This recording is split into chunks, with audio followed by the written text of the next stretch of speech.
Hello and welcome back to the Unknown Podcast. This is episode 15, so let's just get right into this. Alright, so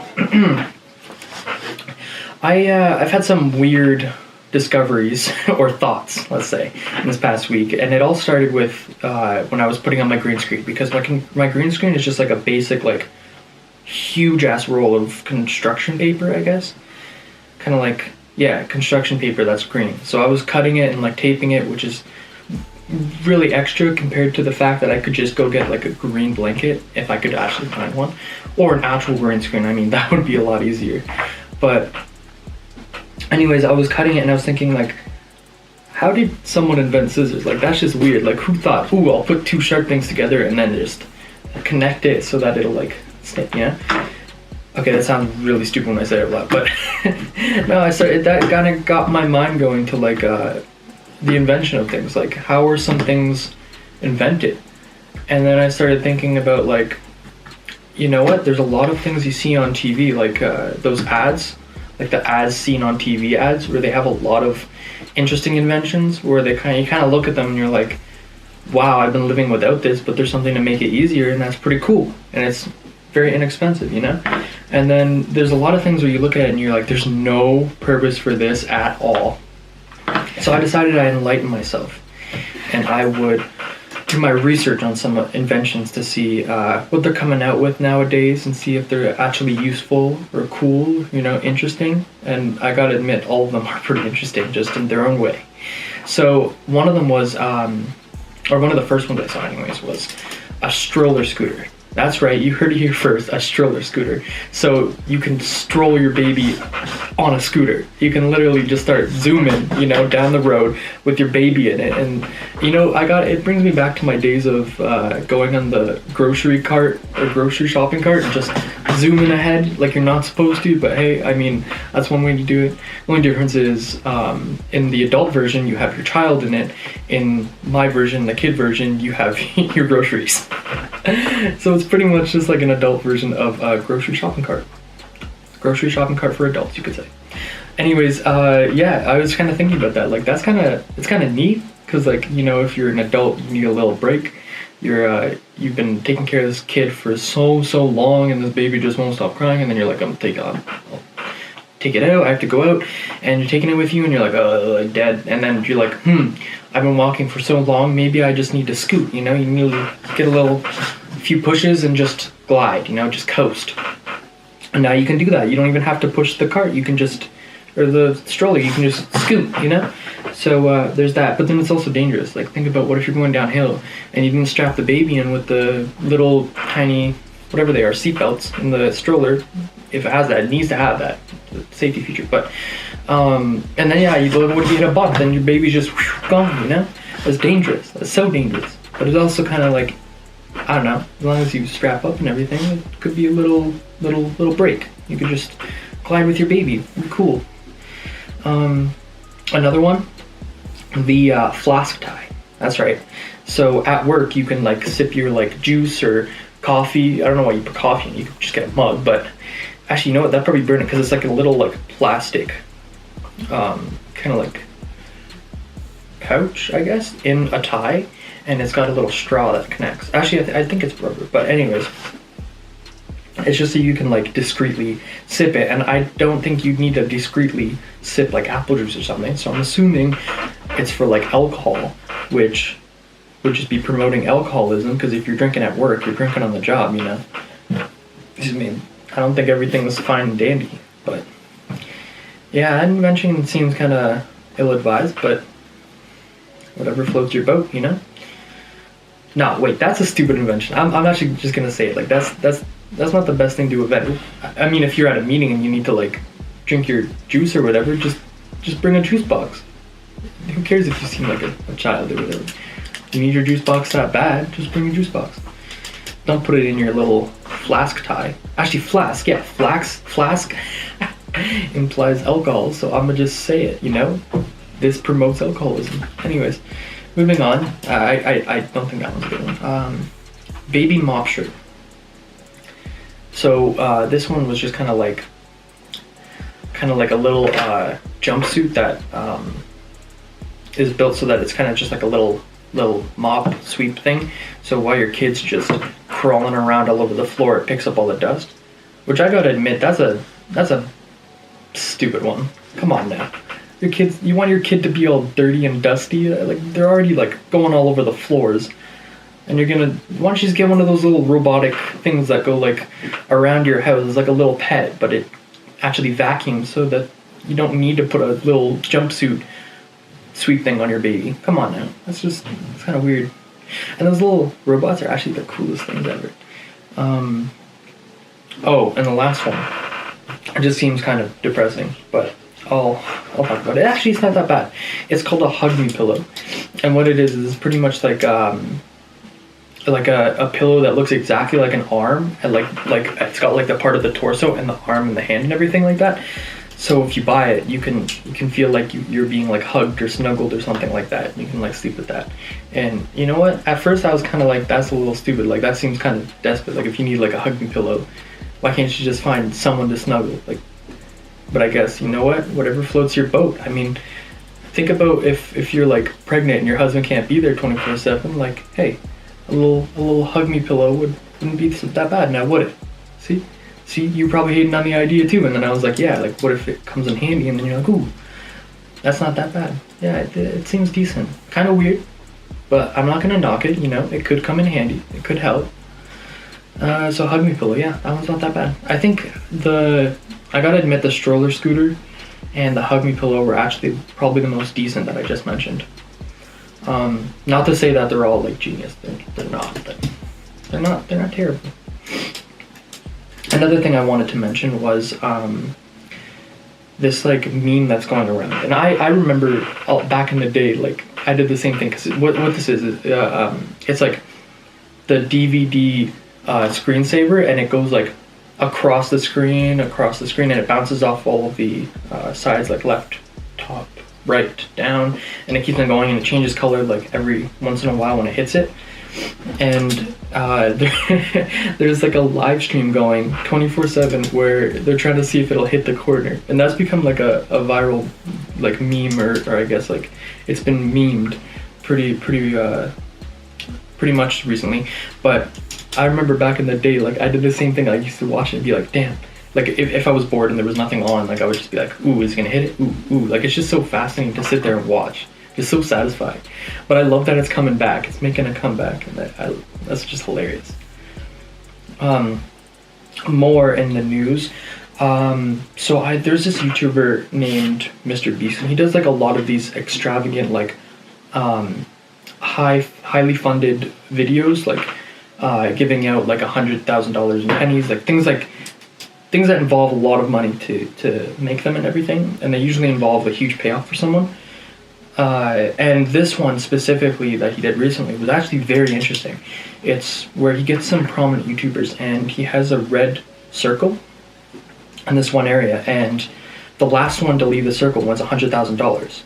But they didn't stop there. They gave some rules so that it's a bit more difficult, I guess. So they have to be staying the whole time, and if they sit down, they're out. But then they also have like a weighted chest pad or something like that to kind of like make it a little bit more difficult. And they have like pee buckets and stuff like that. And some people, like, they're going for a while. It's pretty impressive, and that's so entertaining. That's like the new version of when someone would hold their hand on the car, and the last one to leave won the car. Like, that's, or the last one on the car, I guess, wins it. Like, those are so entertaining back in the day. Not gonna lie, like, okay, don't judge me for this, but there was a Hannah Montana episode about that, and it was so entertaining. No judging. Remember, this is a judge-free zone. Another thing, oh my goodness, this is weird. So, I'm gonna go into a little bit about dreams. One thing was, I had this dream last night where I was like in a zombie apocalypse, and then I started to think about that when I was waking up. Like, I was like, first of all, why did I dream about something so scary? Second of all, like, what would I actually do? And I was thinking about that, which is a weird thing to think about, but hey, you know what? Always gotta be prepared. And there are people preparing, like, in real life. Like, they put a lot of money into building bunkers and stuff like that, which, hey, I mean, can come in handy for a lot of things that actually make sense. Like, if like a really bad storm or tornado or something like that comes by and you just need to be safe, you know, hey, bunker. But in terms of this, it doesn't really make the most sense. But whatever floats your boat. Anyways, what would I do? I was thinking, like, you want to stay off the roads because there's going to be a lot of cars and a lot of like traffic, or there's going to be a lot of accidents. I was also thinking like as little numbers as possible. Make sure that you're with people you can trust. I wouldn't really join any groups unless it was completely necessary, because you don't want to make yourself vulnerable. And then I was thinking, like, in The Walking Dead, what they usually did is they found a place that like they can leave and come in as they please, but at the same time, like, they'll be safe if they're inside. Like, for instance, they found a spot in a jail, but then again, there's so many like areas in that jail where it was dangerous. So you got to make sure you find, like, I feel like a clear, small area where you can get in and out of and kind of control. Like, they had the fence, so they were able to patrol the fence. Anyways, this dream had, like, it was kind of trippy because there was like giant zombies, which is very unfair. Not like from like Resident Evil, that kind of giant zombie, but I mean, it was pretty trippy. Some scary stuff. I'm not gonna lie, it was pretty freaky. Especially to wake up and be like, thank God that wasn't real. And you know what? It's really weird, but recently, I kind of like, I've been doing a lot of gaming on this like one app. And it's an app where like you have like a bunch of cards and you have to play them, and it's kind of just, I know it's a little nerdy, I'll admit that. But it reminds me of kind of like what used to happen to me when I was learning how to edit, and that's when I was going to sleep, like I would dream about editing. Like I would have like I would edit in my head. I would tell myself like, oh, I have to do this and this and this, and I'd do it in my head. And I know that sounds really weird, but when I started playing this game nonstop, like I started dreaming about playing the game too. But why can't I be dreaming about studying? Like, that would just make my life a whole lot easier, doing my homework, But yeah, that's kind of trippy. Like, I was thinking about that. Damn, like, editing in my head, that's weird.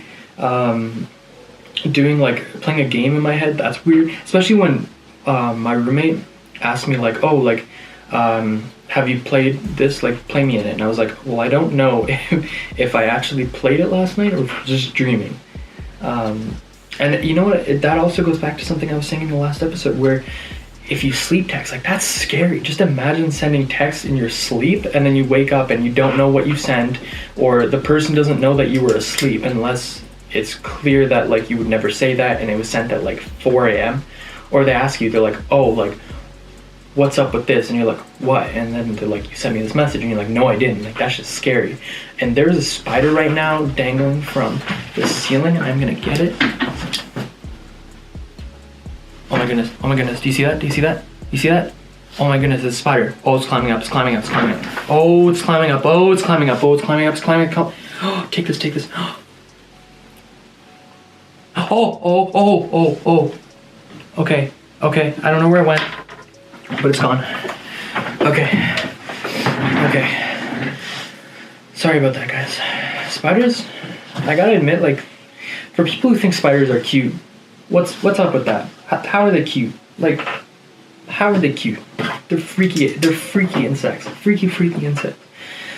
I mean, okay, I gotta admit, those big ones, tarantulas, those are kind of cute. Like, those ones can get away with being called cute because they're like all fuzzy and stuff and they're big. But I gotta admit, like, arachnophobia, like that's a normal phobia. But there's a lot of weird phobias out there that don't make sense. Like, how are you gonna be afraid of like buttons? Yeah, that's right. I heard someone who was afraid of buttons. Things like that, I don't really understand them.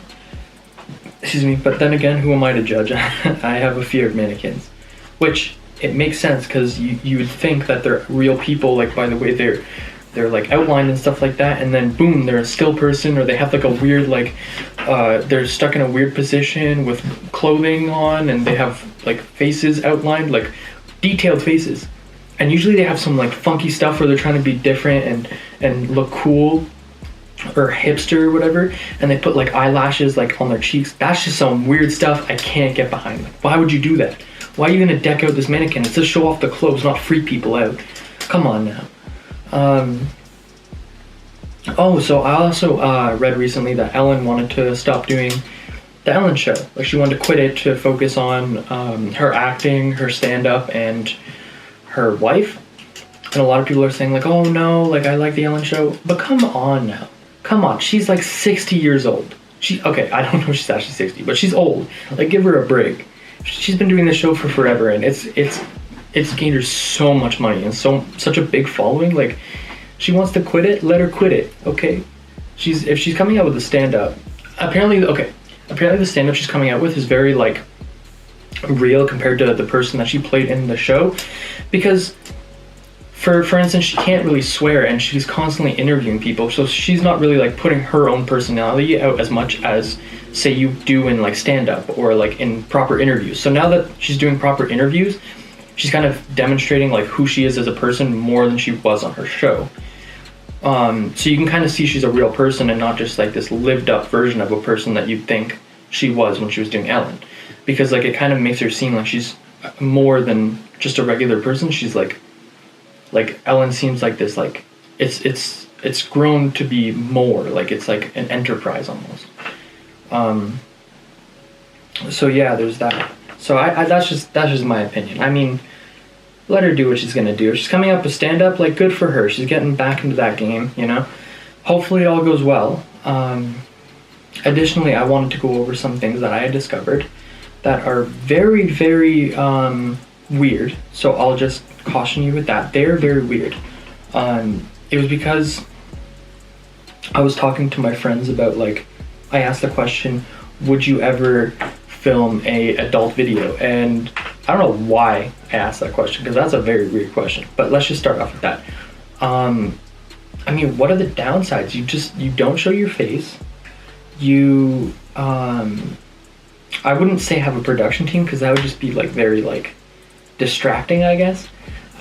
Make sure that it's decent quality though, and I'm not saying like wear a mic or something like that, but I don't know, if you have a partner that's down for it, then yeah, you two do your thing. But if you don't, you can just do your own thing, and then you can still get paid for it, most likely. Like, I mean, it's whatever. It's I don't see the real like downside, except for like if people associate your name with it, because then yeah, like you can like, it can probably have its backlash. But so I asked them that, and then I started getting into like, or I started not getting to let me caution that, I started thinking about like weird things people are into, like in that industry, like the adult video industry.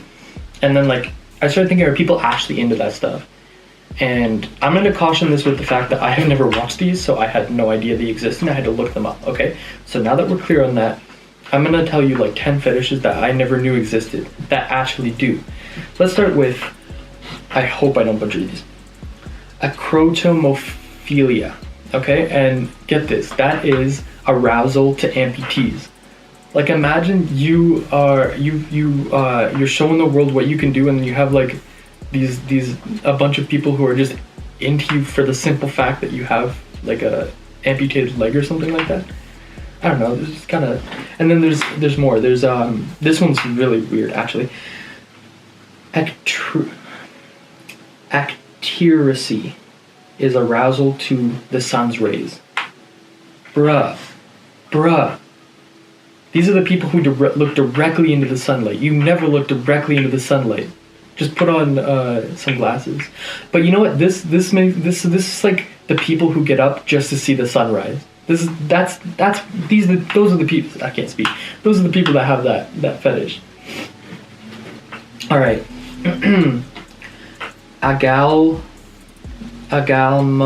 Agalmatophilia is arousal to statues. So that's like, statues are freaky too. Like, I know I have admitted that I'm afraid of mannequins, but statues are also freaky. And there's more too. Oh my goodness. Anastemophilia, arousal to a person of extreme stature, either giant or dwarf. Giant. What the hell? Giant? You're aroused to fee fi fo fum giants? What the flip? Arousal, okay, alright. Autogenophilia, arousal to oneself, male only, in the form of a woman. Okay, moving on. Autoplushophilia, arousal to oneself dressed as a giant cartoon-like stuffed animal.